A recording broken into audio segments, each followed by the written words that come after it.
On sait que les changements climatiques, c'est des variations de l'état du climat, des modèles puis des tendances sur le long terme, comme sur des décennies, mais qu'on en sent déjà les effets parce que c'est déjà commencé. Ce sont des conditions générales d'une région. C'est donc vraiment pas la même chose que la météo, qui, elle, fait référence à la température, aux précipitations, au vent, ce qu'il va faire aujourd'hui ou dans les prochains jours dans un endroit donné. Donc, les changements climatiques ont des conséquences puis des effets sur une foule de systèmes humains et naturels. Donc, il y a des événements extrêmes qui y sont associés, comme des fortes et inhabituelles tempêtes, des précipitations, des sécheresses, des feux, des inondations, des vagues de froid, des vagues de chaud, des changements de fond aussi, comme l'augmentation des températures générales. Puis ça se répercute fortement sur nos écosystèmes, par exemple des nouveaux insectes dans nos champs, dans nos forêts, des espèces envahissantes dans nos cours d'eau. Ça affecte aussi nos moyens de subsistance, notre santé mentale, physique, psychosociale, notre économie, c'est quand il y a des périodes de gel, de dégel pour les routes, la santé ou la sécurité au travail. Puis finalement, les événements qui sont plus ponctuels, ça a des grandes répercussions sur la sécurité civile, entre autres, nos services, nos infrastructures publiques, les ponts, les ponceaux, les calvettes, nos routes, nos bâtiments, l'aqueduc, les systèmes de traitement des eaux, et j'en passe. En fait, c'est tout le monde qui subit toutes ces répercussions, mais davantage les personnes sensibles.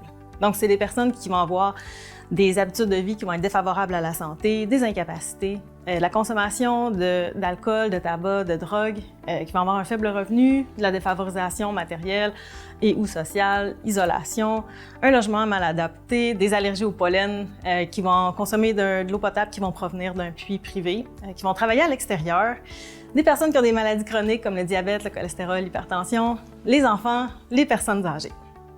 C'est donc l'affaire de tous et toutes.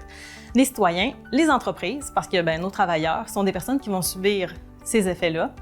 Ça peut affecter la productivité, ça peut affecter l'environnement d'affaires, ça peut faire qu'on va obtenir ou pas, qu'on va avoir de la difficulté à réaliser des contrats, par exemple à l'extérieur, si on n'est pas capable de se déplacer parce que les routes sont endommagées.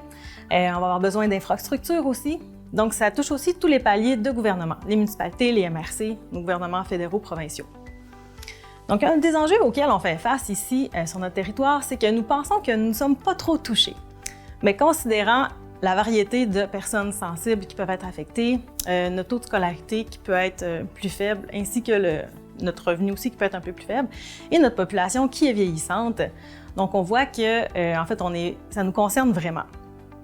Puis, ça peut nous toucher directement et indirectement.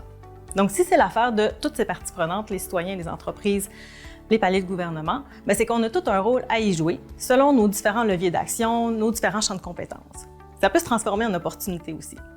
Donc, on vous invite à venir découvrir plus en détail les raisons pour lesquelles les changements climatiques sont prioritaires pour notre territoire de Maria-Chapdelaine, puis de quelle manière ils se vivent, tant dans une perspective d'atténuation que d'adaptation au changement climatique.